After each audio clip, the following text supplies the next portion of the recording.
এরে তোমার কি তৈছে? না আমার কিন্তু হইছে না, চোখকে দেখায় না আমার সরখা তোর এই মুহূর্তে সরখা তোর। খানে খেনে মারাইস না গো, আগে টাইম যাচাই কত হইছে। সকাল 11টা। কিতা সকাল 11টা। সকালে 11টা হইয়া উঠছে। ওই সো ইফতারের আদার মূল্য এখন পর্যন্ত দেন না।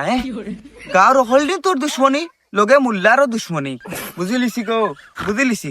মুল্লায় নিয়ত করিলছি আজ বা জোর মনে হয় আমার জনজান নমাজ ভরিলি তো, এর কারণে এখন পর্যন্ত আসান দেন না। এই আগে কসাই খাইল রাত মুসাবরে তুই টিফিন কিতা দিছ? গরুর মাংস দি।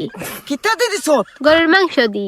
ও মাইলে নেউরি গো, ও মাইলে নেউরি, তে তো খাম তুই বাড়াইছ গরুর মাংস দি মুল্লারে খাওয়াইয়া পেট ডিম ডিমে মানে তৈছ, তার পেটও না লাগলে আজান দিত কিলা। আমি বুঝিলিছি রে, সব টিনতে ষড়যন্ত্র করিয়া চাইরে আমারে ও রমজানের ভিতরে মারিলি তাই।